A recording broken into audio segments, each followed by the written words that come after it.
Alrighty, welcome back. Another episode of Post-Fades Cheesesteaks. Hot off another Eagles victory, but this time it was a normal Sunday game, so that's just back to normal for a little bit there. But it was a good revenge game. I'm glad that we ran up the score on them. We deserved every bit of it. Yeah, they definitely had me concerned in the first half. Went into halftime 3-3, and they looked really mediocre, really lackluster. And then I don't know what's with Sirianni and his halftime pep talks or whatever he's doing, but they're working because I've seen so many times they come out of half and they're adjusted, especially defense too. Even defense played really strong. They shut them out. So I won't say. It was a good game. Obviously, at half things took a turn, but the first half was disgustingly awful to watch. I was hating every second of that, especially on offense. Defense kind of stayed strong the whole game, but again, this game just reminded me that the Giants suck. Like, that's really what it was coming down to. But, I know it's a big win. We won 34-10. We have a chance of making the playoffs next week. I'm still concerned. This is the same thing we saw the week before, and we wrote that off as rusty because they had all that time off, and they came out flat. They did exactly the same thing. They looked terrible for an entire half, came out, and then were world beaters. And listen, if you weren't playing Washington and the Giants, you'd probably lose both those games. You play a good team. It's like if you combine the second half's last two games, you have a team that could make some real noise in the playoffs. If you combine the first halves of the last two games, you have a team that looks like one of the worst teams in football. I don't know what to think about it. We can lead to the positive side, but I do think it's worrying. Yeah, actually, it's kind of funny looking at the schedule. Like the Eagles scores for each game are like so all over the place. We had 32 week one, then then we had 11 in a loss to San Fran, then 21, then we jumped to 30, then 21, then 22, then 22 again, then we jumped to 44, then back down to 24, then back up to 30, then up to 40, then down to 7. That's like all over the place. It is concerning. I guess the defense was great throughout pretty much the entire game, so that feels good. The Giants had 190 yards of total offense, so that's true. Pretty easy to win games that way. They are as terrible as we expect, especially on offense. But in the beginning of the game, like first half, is this becoming a weekly thing now? Dallas Goedert had a horrific drop again, just in his hands, wide open. I'm telling you, I said it earlier that I wasn't a huge fan of some of the throwing motions of Hurts. I wonder if it's just they're expecting the ball to get to them faster, and by the time they think they're ready to turn around with it, it's just coming in too late. Now, granted, they should not be dropping these regardless, but that's just I'm thinking maybe it's a mental thing with that, but I don't think there is actually like a certified excuse to use to justify NFL players. I didn't say it's an excuse. I'm just saying it could be a reason why. Listen, it's concerning how many times it's happened. It's just 3 easy ones in the last 2 weeks, and then I feel like I've noticed it more in the last 2 weeks, obviously, but they were throughout the season. Miles Sanders had a bad drop as well. Hurts didn't look comfortable in the pocket. I think we had 2 fumbles. One of them they did recover. But it was really all in all a disgusting first half, and then things just changed completely in the second half.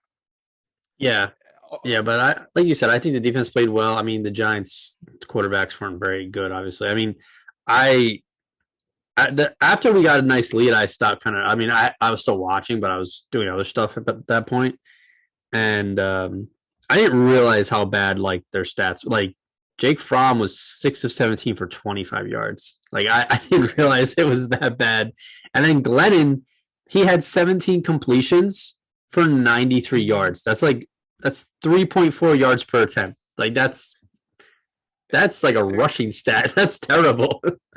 Does it make you feel worse about the loss we had to the Giants earlier, knowing that this team is still as god-awful as we thought they were? We've seen them again, and they're just terrible. They should have hammered this team last time around. But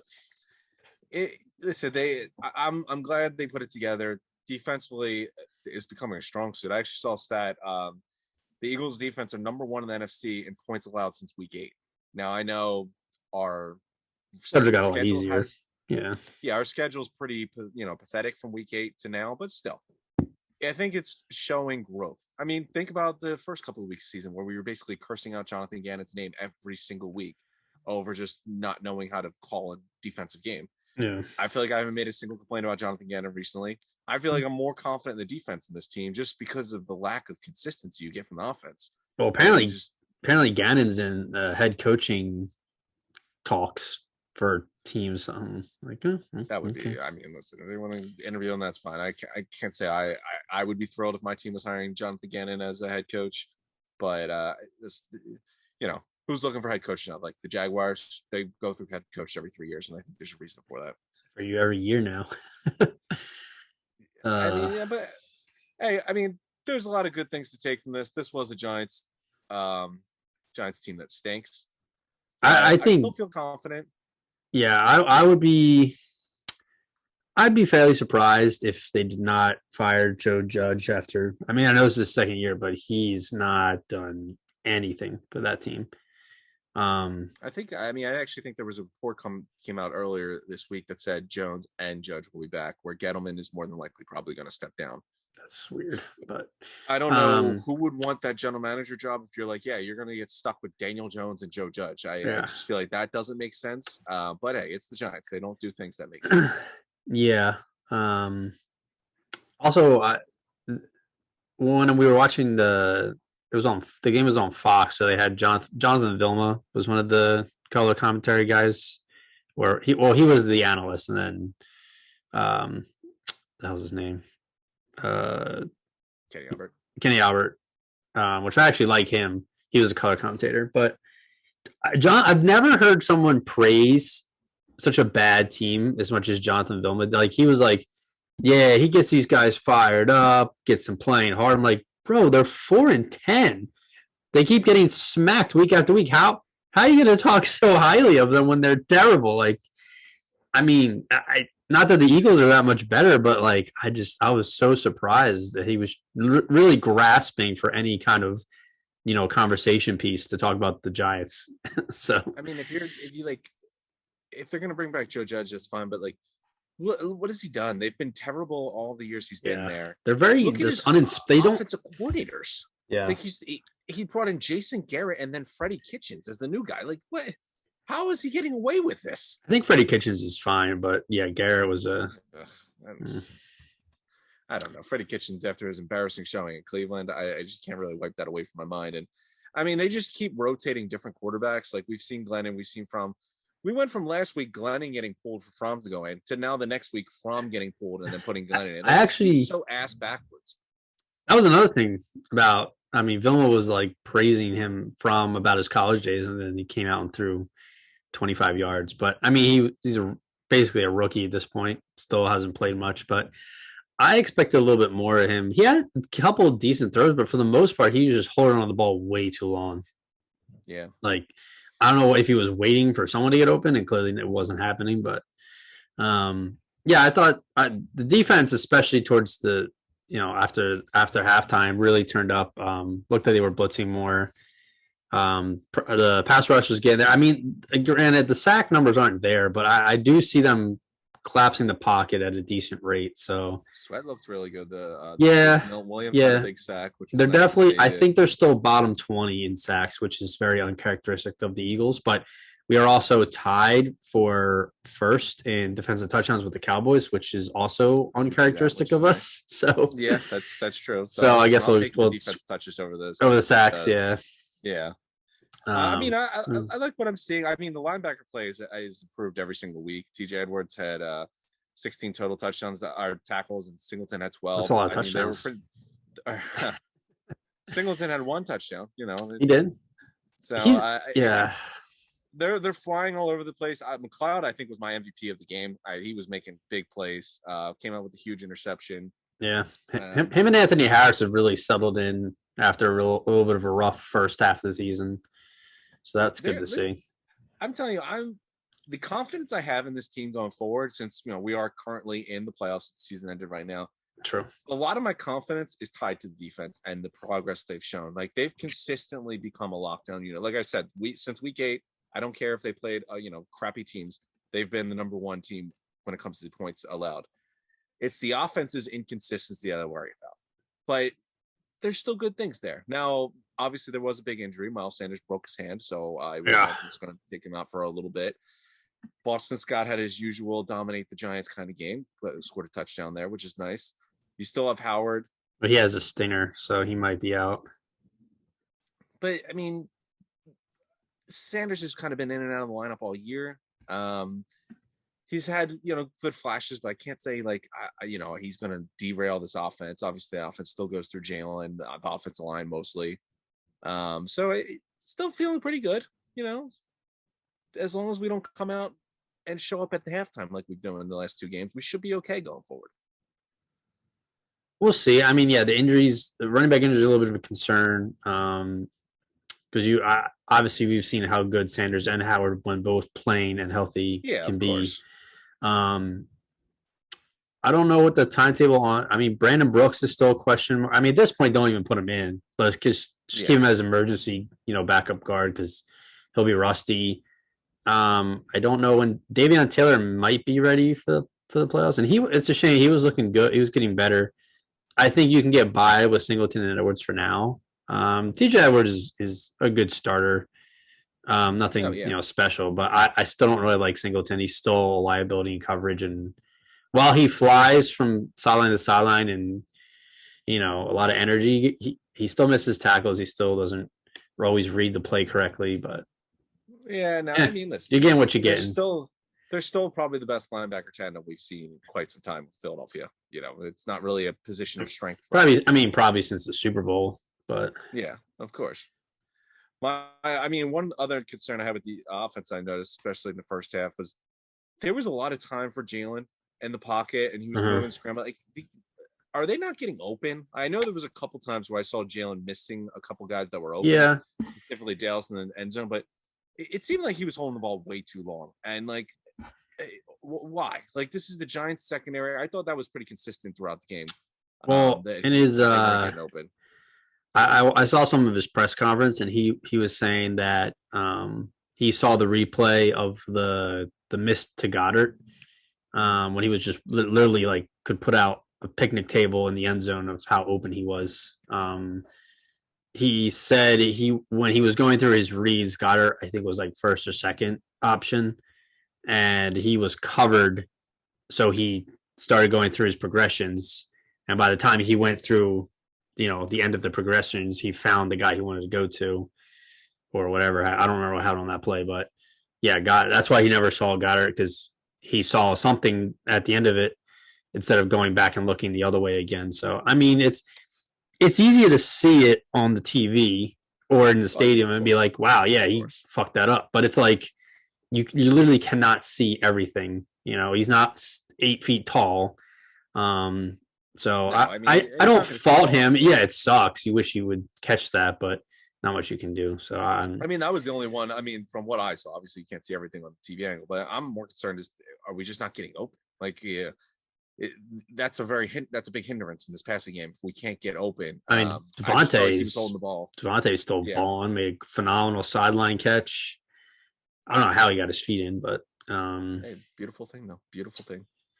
Yeah, I don't know. We'll see. The team. I still think it's going to be a first round exit, regardless if they make playoffs. But I don't know. It might be fun because I imagine let's say we beat Washington. Dallas decides they're going to rest their players. I mean, honestly, the Eagles might rest too if we have a wild card spot, but who knows? Beat Dallas because they are all backups. There's a chance that depending on our seeding, we could play Dallas in the wild card. Can you imagine how fun that would be to just beat Dallas in the wild card after a great season they had? I don't care what would happen after that. We would just have a successful season. That'd be great. Matter. But so in order for the Eagles are in a playoff spot. They don't have it clinched yet. They can clinch. They can clinch this week, so they would have to beat Washington. They would need the Vikings to lose to the Packers. Very, very reasonable. Very possible. And then they would need the Saints to lose against the Panthers. That's a coin flip. Very possible. Or looks awful. And this one's a little weird, or if the 49ers win or tie against the Texans, which is fairly likely they'll beat the Texans. So we just need the Niners to win and the Packers to win and us to win. We're locked into a playoff spot. Yeah, I think it's because the Packers must have a tiebreaker over Green Bay or over Minnesota and New Orleans. So I guess because that would put them ahead of us, but then we would be the 7, I believe. So something like that. Some strength of schedules thing since we lost to the Niners early in the season. True. Yeah. I don't know. It's a very weird. There's a lot of those strength of schedules tiebreakers right now going on. It's very odd. I remember the one. What was it? Like 2-3 years ago when. Who was it that got someone in the AFC was like not supposed to get in, and then like all these like it was like 2 or 3 teams that weren't supposed to win, like upset. Like I remember the Bengals beat the Ravens or the Browns or something. I forget who, but somebody got in, and it was like they had like a 5% chance of making it that week, and then they somehow made it. So yeah, it's always crazy, but it's like part of the fun. It's just so unpredictable. I mean, just like fantasy, like it's so unpredictable. I mean, I put up 150 points and lost because Alvin Kamara got 7 points, and the Dolphins defense decided to get 25. Not much I can do about that. So it happens. It happens. So yeah, but it'll be fun. Kind of going around the rest of the league, just looking at what else happened. Before we do that, I wanted to get your taste on next week, since now next week's a huge week. I really, really, really would like to have this locked up before we play Dallas, because I see the potential in Dallas resting their players, but it's so close with them, LA, Green Bay, even, and I guess Tampa for seeding. Yeah. I really don't feel confident at all playing the Dallas if they pull out all their starters. So I would love for us to wrap up a playoff spot this week. So obviously the Redskins or the football team looked god awful and a complete ass kicking they received from the Cowboys. Do we just think that the football team has given up and died and rolled over, or are they going to get a little healthy from COVID and give us a problem? I think they'll give us some problems. Cause I can't imagine after that embarrassment that Ron Rivera is just like, folds. I am a little worried about this game. I hope the Eagles don't underestimate Washington. I hope they take it seriously. They can definitely. Heineke looked rough. The Dallas defense has definitely improved, but they're no world beaters, So yeah, they looked good against Washington, but Washington was struggling, and they still have a lot of Washington. I mean, yeah, they're missing a lot of guys, which you would assume they're putting pretty much that all back this week. I mean, they've since last week when they had to postpone the Eagles game was when it all happened. And I look at this, man. This is still a playoff game because unless Dallas confirms right now this week that they are sitting all their starters at the end of the season, I wouldn't feel comfortable going into that game. So let's just lock in a playoff spot this week. Give me the Packers. Give me the Niners. I'll be rooting hard for them. But I just could see a situation where, maybe the Packers lose to the Vikings this week.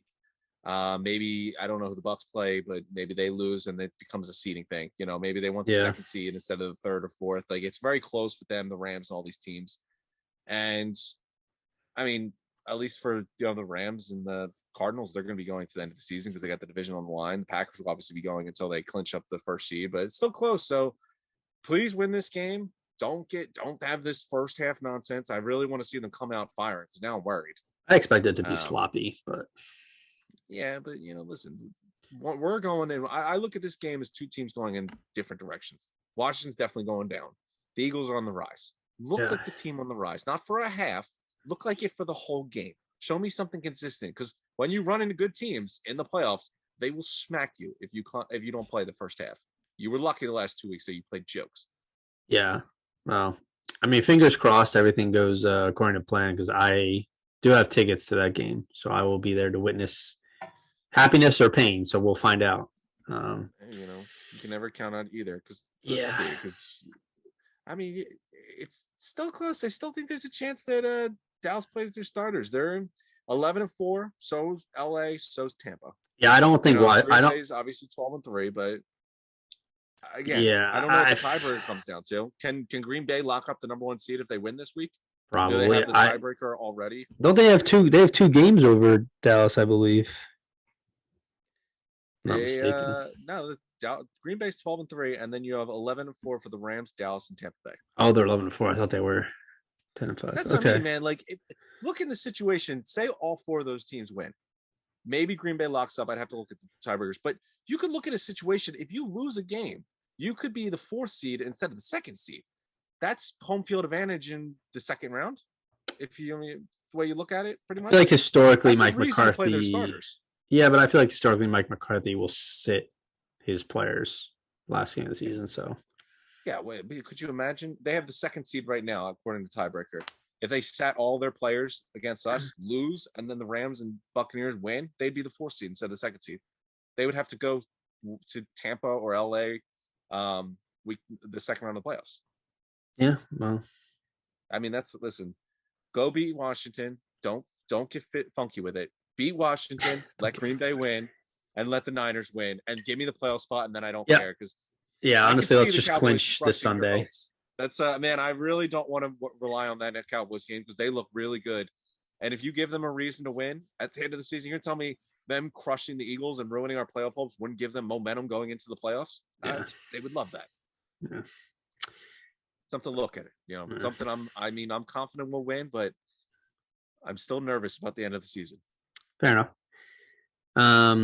But yeah, so the Thursday game, Titans beat the 49ers. Kind of surprising, but I mean, AJ Brown came back, so that was good for the Titans. Yeah.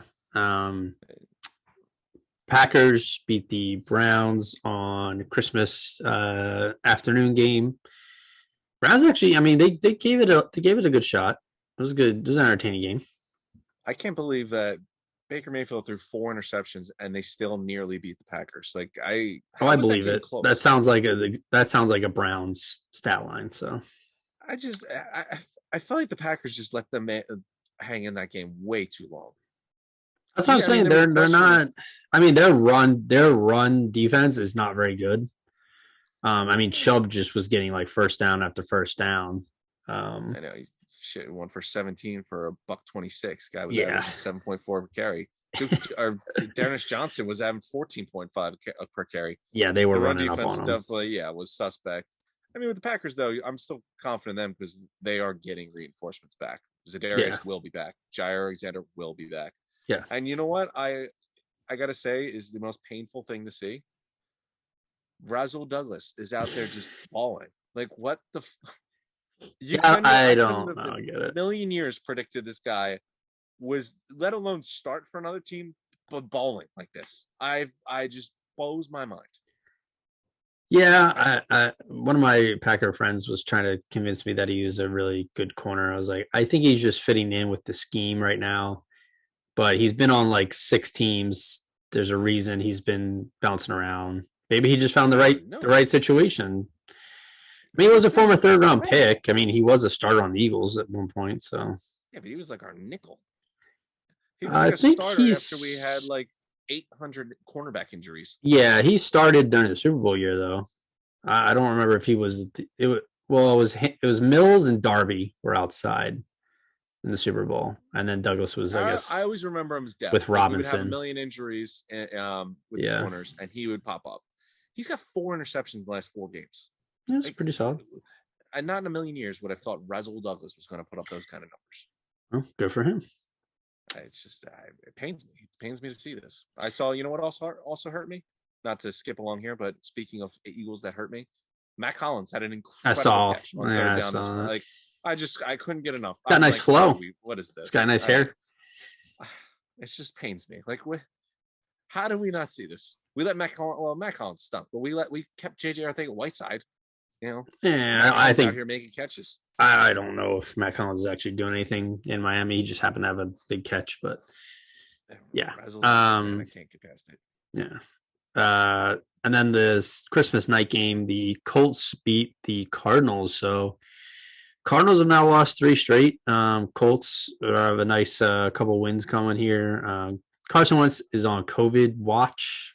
I guess you want to call it that. So that could be a big factor for them this week. But I'm just going to throw this out there. I did tell you that the Cardinals lost Lions was worrisome. You blew it off. And then I predicted that the Colts would win, and what happened? And the Cardinals looked terrible again. Kyler looked like a mess. Yeah. Was not a good showing for the Cardinals. I'm telling you, when they get bumped from the playoffs early, you look back at that Lions game and it'll all turn sour from there. You heard it here first, folks. I can't even speak today. No, you did hear it here first because I said it last week. Okay. So. Well, and then moving on to Sunday, we had a couple ugly games. Falcons beat the Lions 20-16. Not much to say there. Rams beat the Vikings 30-23.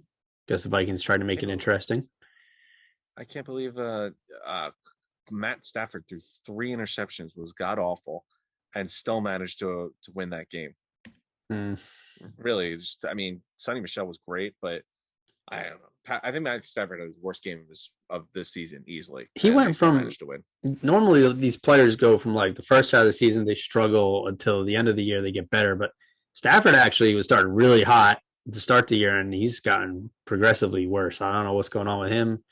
He's only throwing to Cooper Kupp and the occasional OBJ, but he stunk for that 3-game period when they lost. But this was a rough game for him. Yeah, when it counts, he'll get you drive you down the field. So again, Vikings must see TV. Yeah, very competitive game. The Jets beat the Jaguars in a show-stopping game, 26-21, fighting for first round pick placement. And then number 2 beat number 1 from this past draft. There you go. We already mentioned Eagles beat the Giants 34-10. It was 3-3 at halftime, and then the Eagles scored 34 straight, or 30. It was 31 straight or whatever. So, no, it was 34 straight because Giants were up 3-0. So, and then they got a garbage time touchdown at the end. So, but. Bills took back control of the AFC East, beat the Patriots 33-21. They looked really good. Patriots, very impressive game. Patriots lost 2 straight. They'll probably still sneak in with a wild card, but I think Bills will claim that division back. Hey man, the Bills, hats off to them. Hats off to Josh Allen. They went into Gillette. They needed to win that game, and they went and won it. And it really wasn't that close. I think the score was closer than what it was. The Bills were strong and dominant pretty much the whole game. Yeah. Speaking of hats off to a quarterback, I won't mention his stats because he might be in the studs and duds, but Joe Burrow led the Bengals to a strong 41-21 win over the Ravens, who at this point, the Ravens probably aren't making the playoffs. They've had so many injuries too with COVID stuff, so they just had a really rough year. Bengals showed out. They could. Yeah. Surprise game of the week: the Texans beat the Chargers 41-29. Chargers are the hottest, coldest team this year, probably. Some weeks they look like they could beat anyone, then other weeks they lose to teams like the Texans. So very weird game for them. I know Derwin James sat in this game, and I guess Derwin James is the key to the defense. It very surprising. Their run defense is literally, I think, was the worst in the NFL. Probably. They're getting gashed. And I think Houston was the worst rushing team coming in this game. Or it couldn't have been much better than the bottom. And they just got run all over the place. By Rex Burkhead had 120 or 130 yards or something. 149 yards. Oh, even better. I couldn't. I was very surprised. Very, very bad performance. This shows you that it doesn't matter how good your offense is, because they put up 29 points, but that defense is so terrible, and they got bushwhacked by a terrible team. Yeah, it was weird. Just a fun fact: I actually placed a ridiculous bet. It was I picked five. It was 5 teams that had the highest odds against them. So it was 1 in a million chance, but it was just funny to do it anyways. But it was I think I picked, it must have been the Texans. It was the Texans, the Bears, Steelers, Washington, and another team. But I put $10 down, and if they all would have won, I would have made $11,000. That's how ridiculous the odds were. But I got 2 of them right. Bears and Texans, so that was close. But yeah, so the Bears beat the Seahawks 25-24. I was going through our picks today from last week, and I thought the Seahawks won, and so I marked it off as we got those correct. And then I went back and I was surprised that the Bears won. Hey, that's what happens when you get the legend out there, Big Dick, because Big Dick Nick. Yeah, he's awesome in those moments. He pretty much game managed the first 3 quarters, yeah. and then when you needed him to show up, he scored. And it was even cooler as they went for 2, which makes sense. They're eliminated. And you knew Nick Foles was going to get that. The dude, if only he could do this for so awesome. 17 games in the season instead of one every once in a while. But he gives you these incredible moments. Like you put him in a close game, good luck. You're not beating Nick Foles in a close game. As Tom Brady.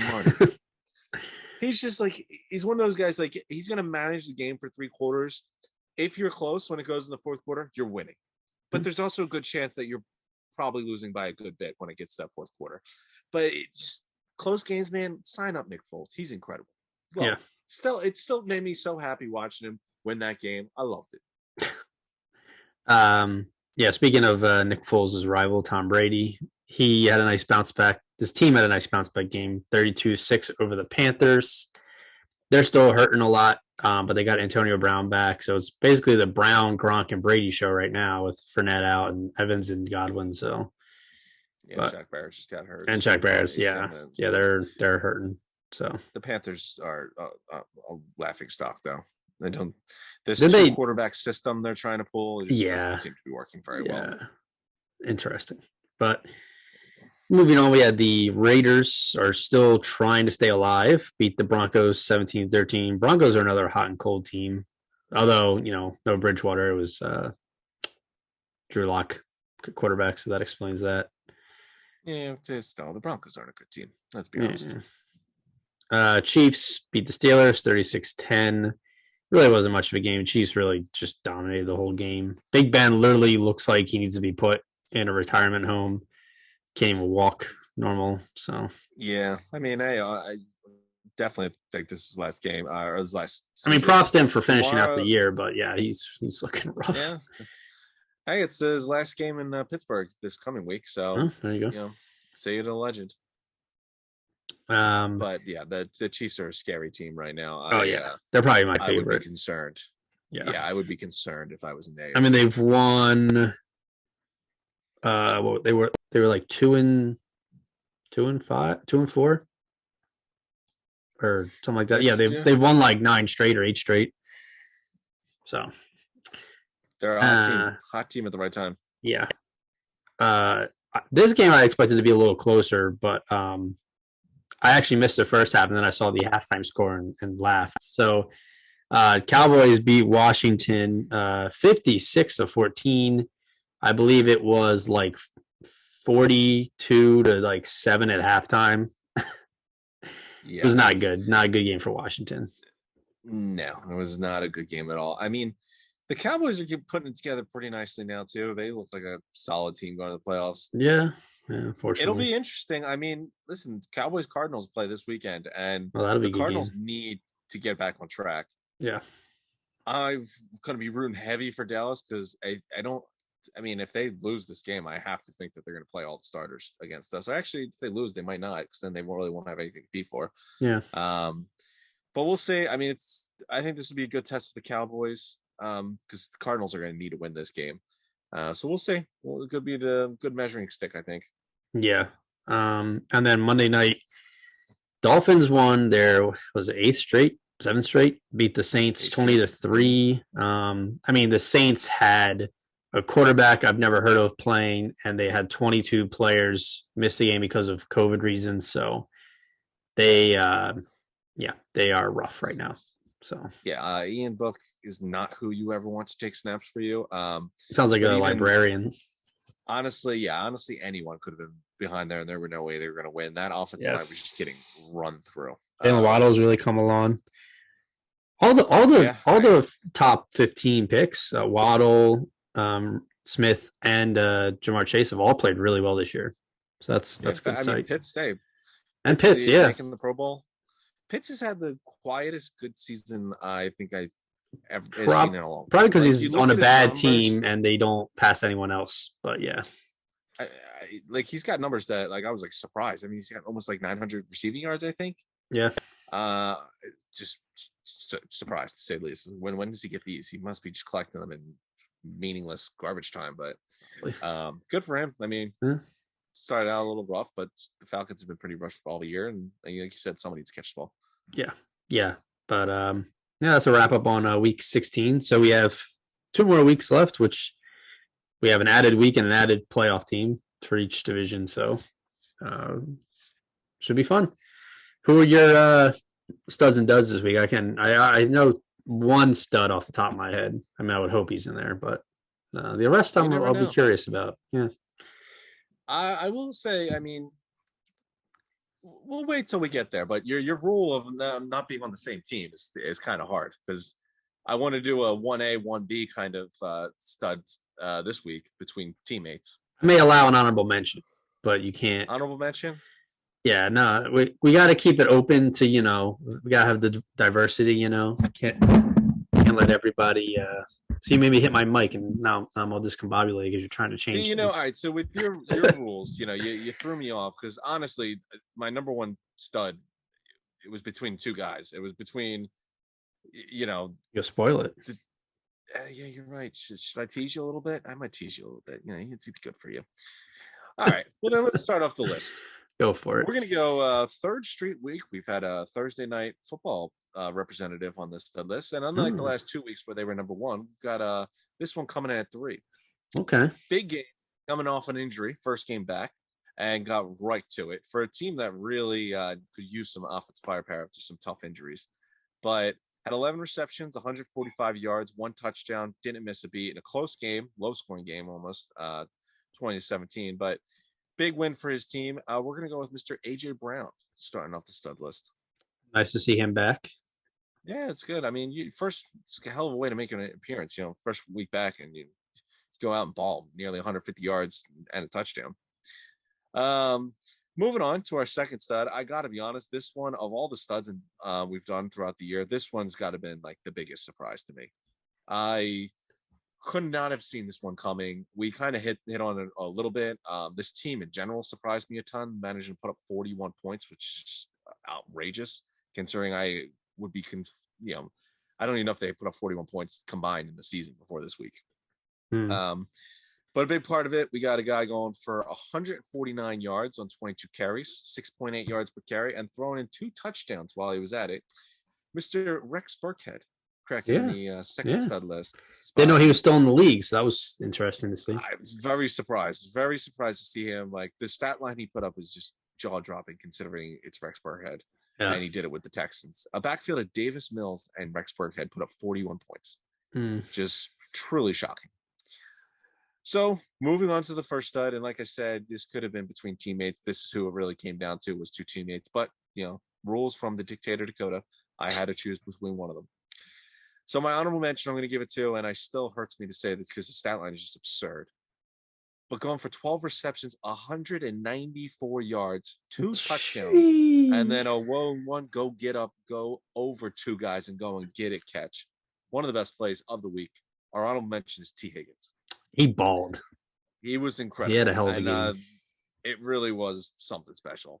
The only reason he is not number 1 is because the guy throwing on the passes went on to set a franchise record and also put up the 4th most passing yards in an NFL game in NFL history. Casual. I really was putting T. Higgins in it off that, go up and get it over 2 guys, but you put up stats like that and you got records like that, you can't ignore it. So 37 of 46, 525 yards. And 4 touchdowns. We got Joey Buckets, Joe Burrow. It was 5, wasn't it 5 touchdowns or was it 4? 4 touchdowns unless we had one on the ground, which we did not. So okay. 4 touchdowns. Damn. Truly impressive performance. I mean, Chase went for $125. T. Higgins, I said, went for 194. You throw on 85 for Boyd and 70 for Mixon. He was just giving it out to everyone. It was Christmas for Joe Burrow, just slinging gifts to everyone. Yeah, he's definitely been showing a lot of promise this year. I think it's going to be a lot like Josh Allen. Eventually, he'll find his way into his like comfort zone, so to speak, and he'll start having more consistent games. But yeah, he's definitely showing that he was worth the number one overall pick. So, I mean, I think the Bengals are leading the AFC North, aren't they? I believe so, yeah, because all the teams in the Yeah. division lost. But I mean, this is something that the Bengals fans I can't imagine have ever seen before. In the last two games between the Steelers and the Bengals, he put up 41. Or I'm sorry, the Steelers and the Ravens. He put up 41 against the Ravens and 41 against the Steelers. That's I'm sure hasn't been done in quite some time in Bengals history. So Joey B, we've got as our number one stud this week. Yeah, Bengals are currently third in the AFC. Crazy. Yeah, it's very tough. Very tough. Moving on. We have actually a clean sweep on the quarterback position for duds. I try to diversify the duds list. It is easier to put the quarterbacks in there, but this week there were some real dreadful performances from quarterbacks.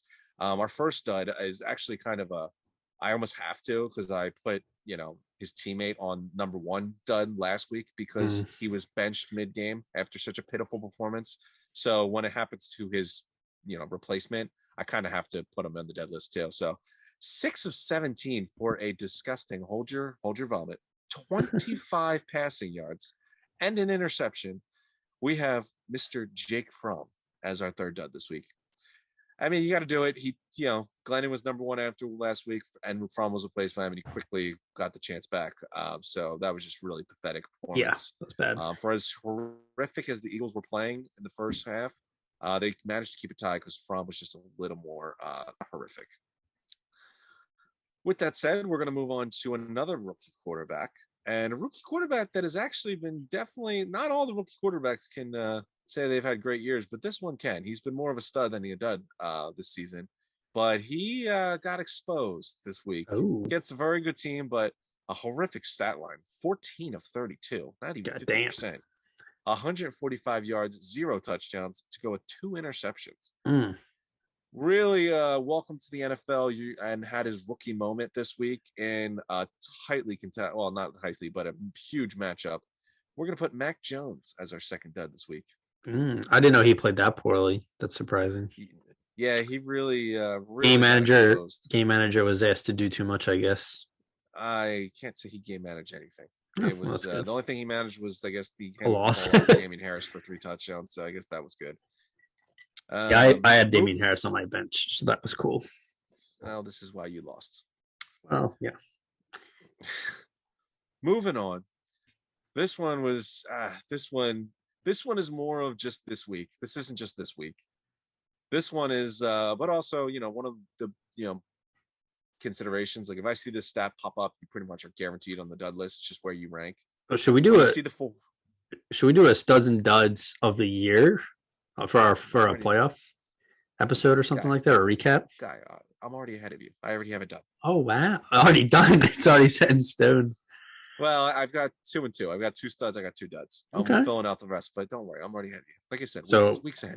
We'll have 3 MVPs and 3 LVPs. It'll be cool. They'll be ready. Get excited. Okay. Get your popcorn. But yeah, we got to go in a game. You know what? If you look at the score, you would wonder why would he be number one dud? 22-24 to against, I think, the best team in football record wise, and a game that they pretty much were going to win on the very final drive of the game. They had it all wrapped up in their hands. But then you look deeper in the game and you're like, oh, that's why he's a dud, because he went through 4 interceptions, 21 of 36, 222 yards. He did throw 2 touchdowns, but it was that last interception. Sure, you could call it a penalty. I think it was pass interference that they missed, but at the same time, his team was driving. They were going to win, and then that 4th interception was the one that caught him. And that 4th interception and that pitiful performance he put on this week, I think this is the first moment, really, where everyone's starting to realize Baker is not the guy. It is probably time for the Browns to go back to the wishing well. And you know what? A bad week to throw 4 interceptions, as I heard earlier in the week that the Browns are linked to Deshaun Watson in trade rumors now. So Baker Mayfield, you are the number one dud this week. Damn. And you look at it, look at where we are now to where we were in the offseason. Tua was pretty much getting written off. He's a dud. He stinks. Let's trade him for Deshaun Watson. Baker was the hot start. The Browns were heavily favored. They looked good. They had the strong running backs. They had a great offensive line. They had Odell. They had Landry. Baker looked like he was going to bring them to success. And now look where we're at. Tua's got his 7th win in a row. The Dolphins look like a playoff team. Obviously, we had the Odell drama. Baker doesn't look like he's the guy. He's looked bad all year. I mean, granted, he's been hurt, but I'd feel more comfortable keeping Tua than I would Baker if I'm looking between the two of them. True. So yeah, because it looks ugly. So yeah, it's not going to. I never was super high on Baker. I know a lot of people thought he had at least the grit for the NFL, but yeah, you can't be throwing 4 interceptions in a game. You have to have. So yeah, this is a tough one. This is more than just this week. This is a real. They're gonna have to look at this all off season. And hey, the guy that drafted Baker is no longer there. So we'll see. All right, that was our studs and duds of the week. Now into our too much whiz segment. So starting off, Tim, number 1, and this one kind of pains me to have to say, but too much whiz. The Cowboys currently have the best team that they have had in the last 20 years. So this 2021 team is the best team they've had since like the 2000s. I mean, there's not really that tough competition. I guess the best teams you're looking at is probably the I mean, they had some good teams. Yeah, they had some good teams. Yeah, I guess that Romo, T.O., DeMarcus Ware teams. I'll say not too much whiz. I do think this is probably the best. I mean, you look at it top to bottom. Sadly, Cooper, CD are strong. The offense line's good. Good running backs. Dak is just as good as Tony Romo was. The defense is really the one stepping up. Michael Parsons honestly looks like a defense player of the year. Trayvon Diggs continues to get the ball. They look balanced. They look explosive on offense, and they look like they're getting better on defense. So I mean, they definitely look like a strong contender in the NFC. I mean, the best signing was them hiring the defensive coordinator. I mean, he's completely changed the dynamic of that defense. Yeah.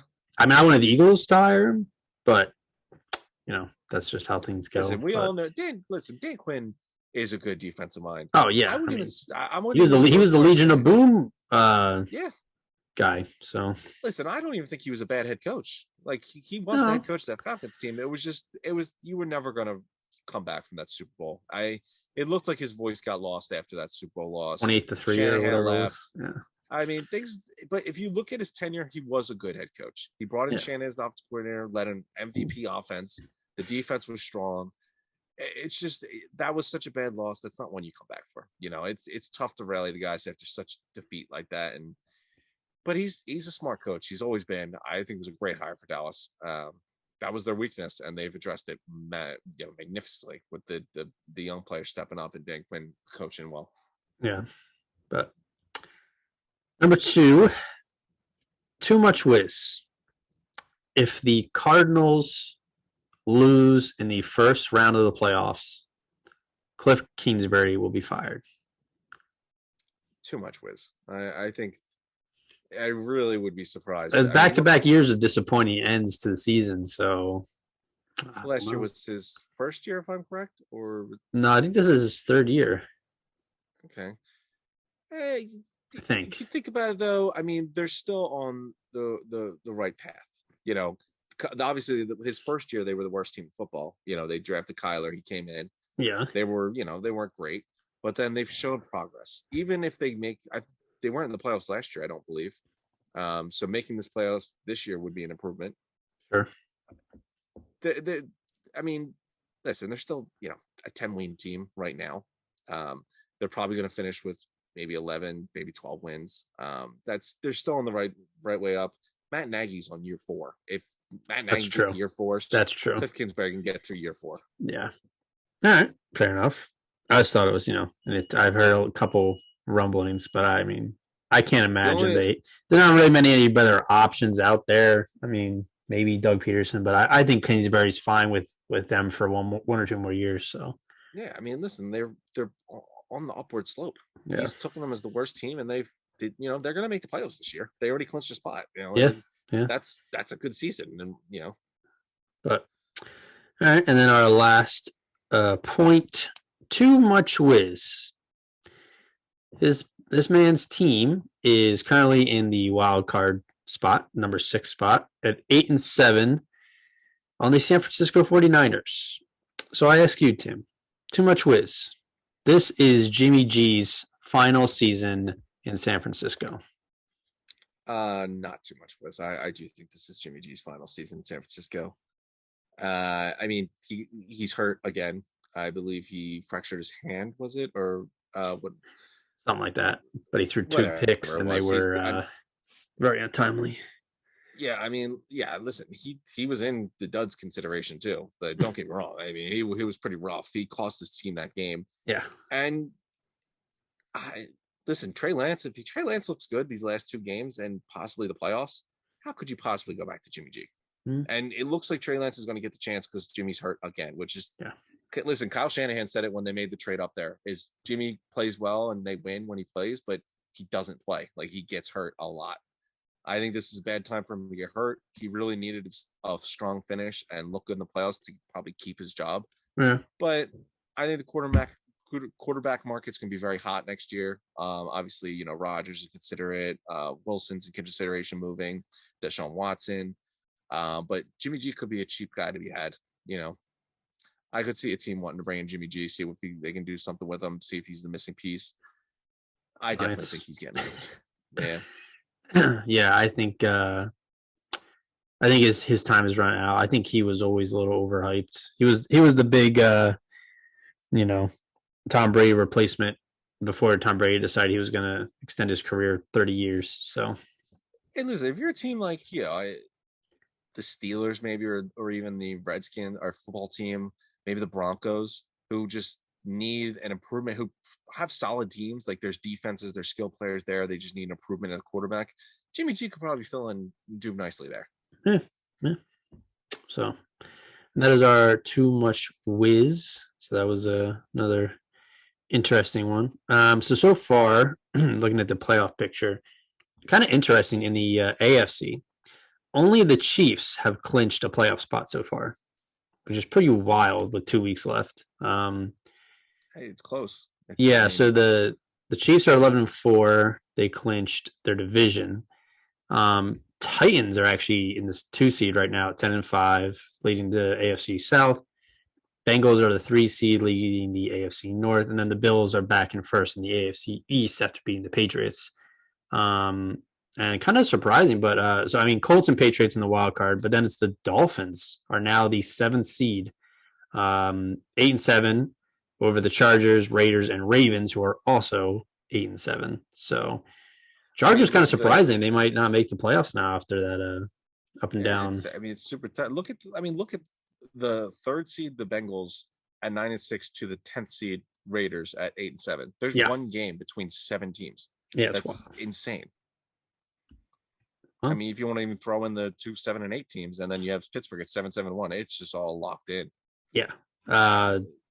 NFC is a little more. We got 5 spots spoken for. So Packers first right now, clinched the NFC North. Cowboys clinched the NFC East. They're in second. Rams clinched a playoff, so they're 11-4. They're in 3rd place. The Buccaneers clinched their division. They're the 4th seed, and then Cardinals currently have the number 1 wild card spot, which is the 5th seed at 10-5, but they're behind the Rams.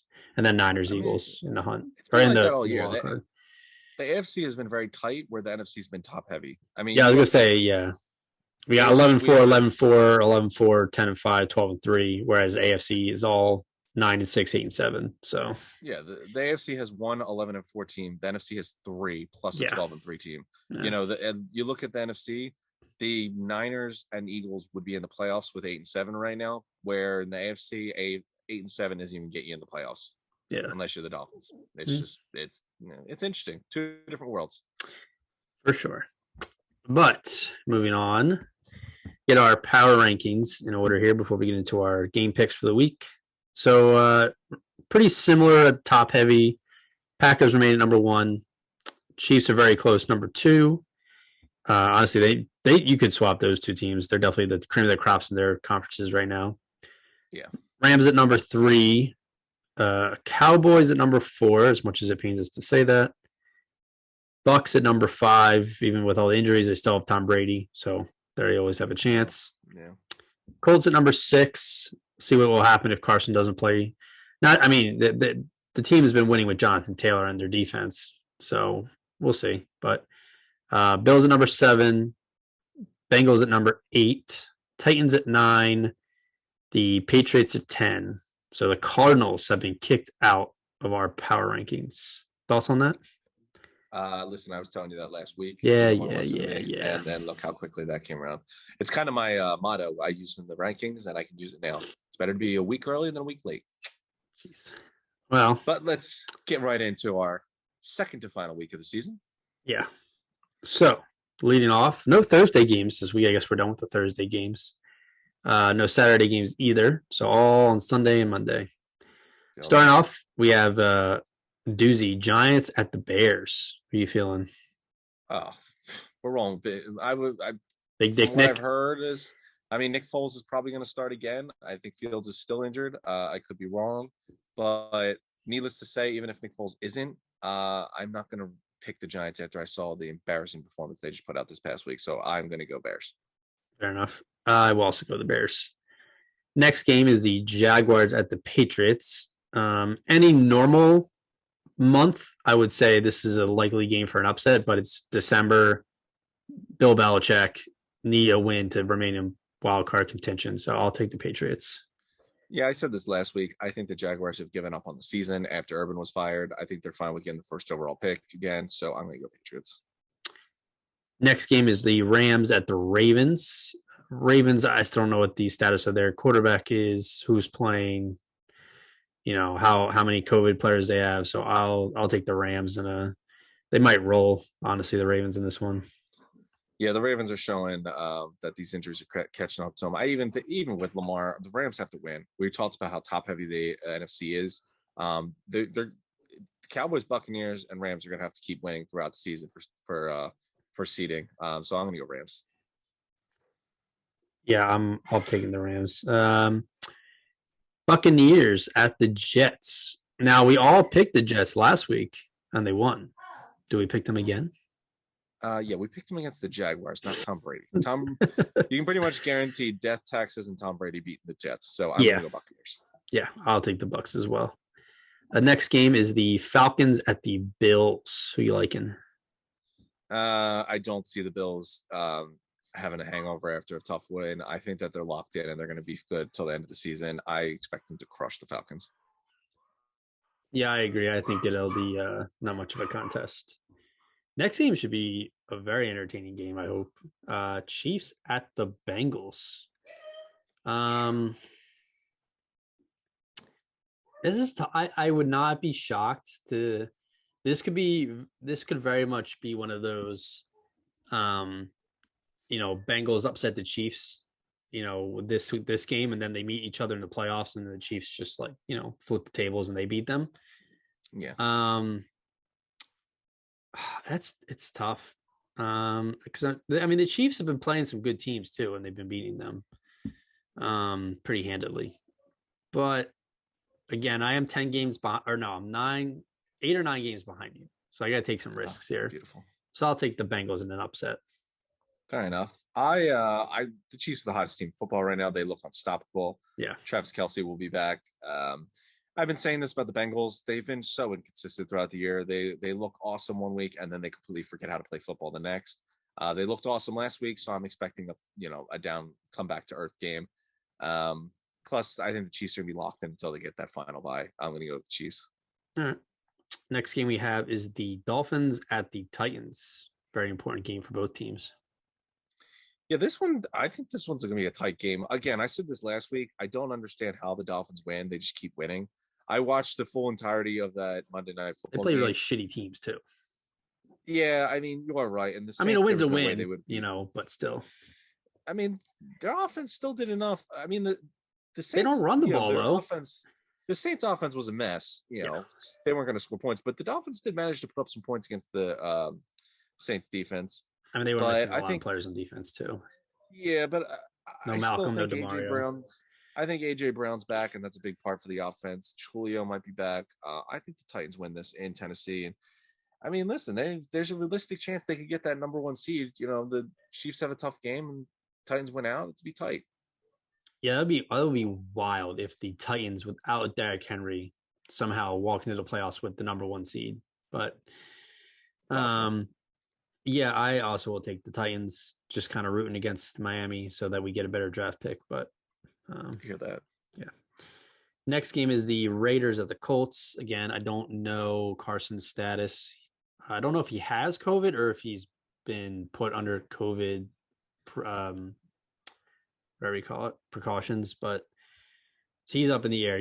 I don't know if he's been ruled out yet or not, but I still think the Colts find a way to beat the Raiders. Raiders have had a couple games here and there where they've played well, but Colts really need this game. I think Frank Reich will get them right. So Yeah, I mean, I'm assuming Carson Wentz is going to miss this game, regardless if he's positive or not, because he is unvaccinated, as we all know. So I would assume that pretty much takes him out. But Jonathan Taylor's the most important part of this offense. Their defense has been really impressive too. I think they win this game.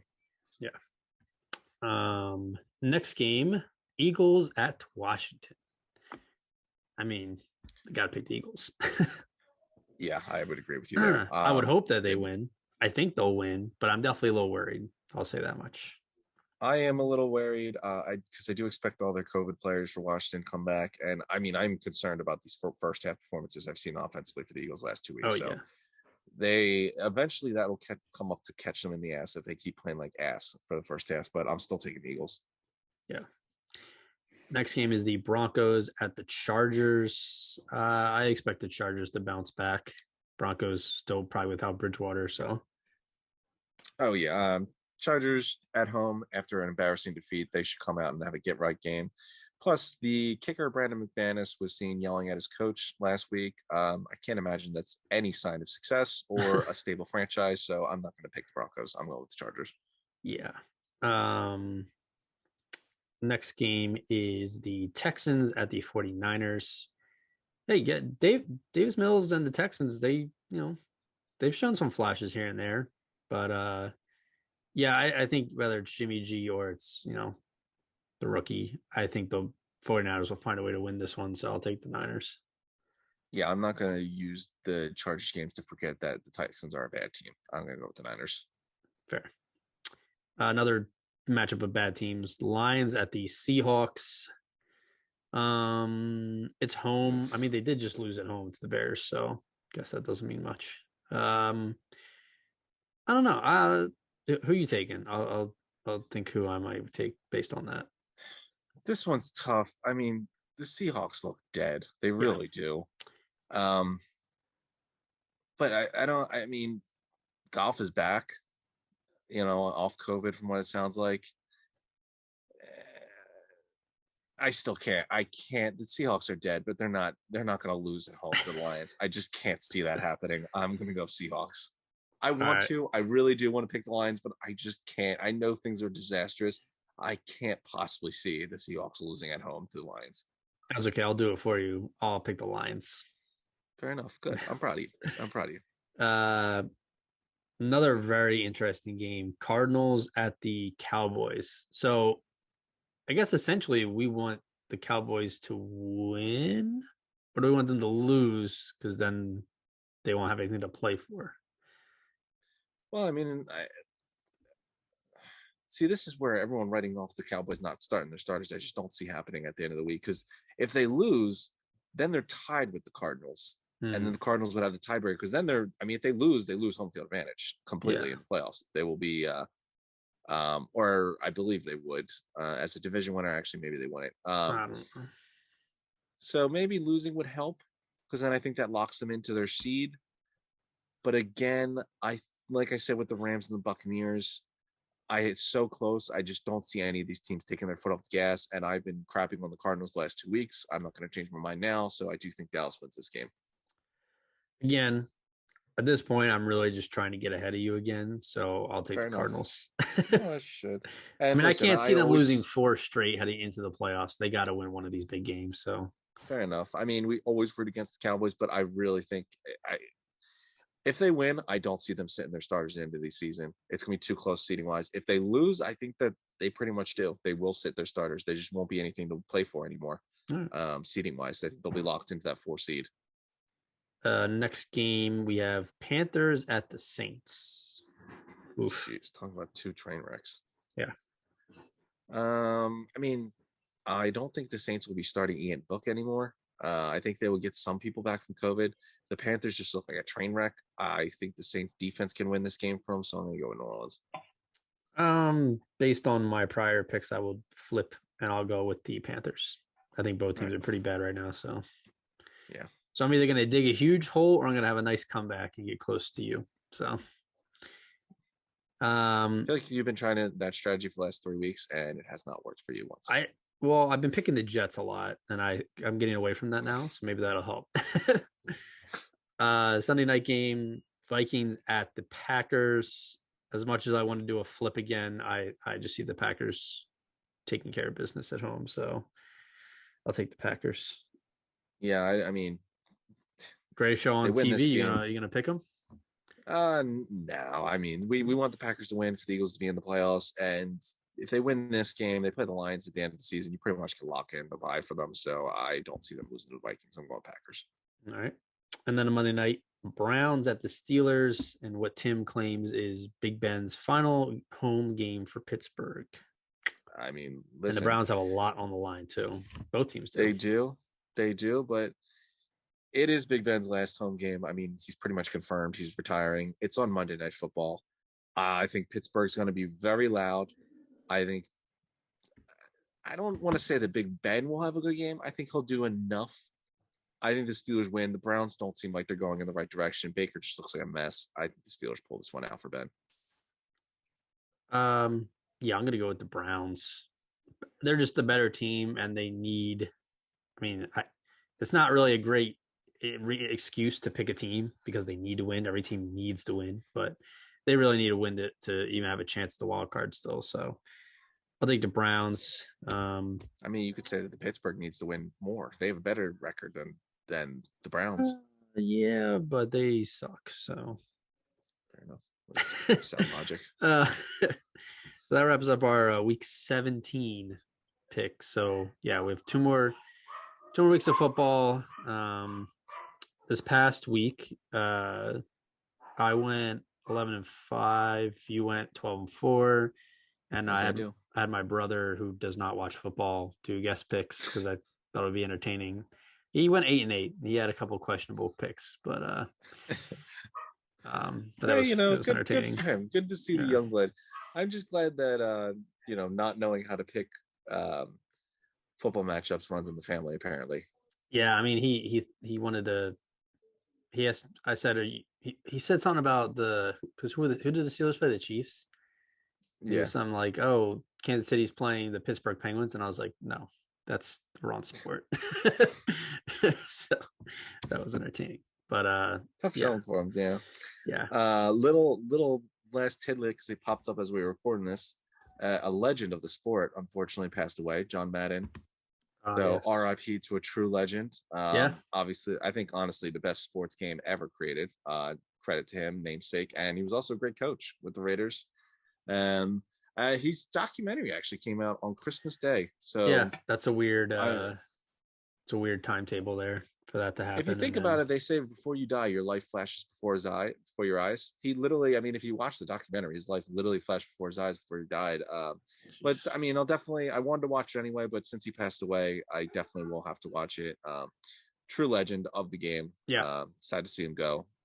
Great commentator, coach, and video game.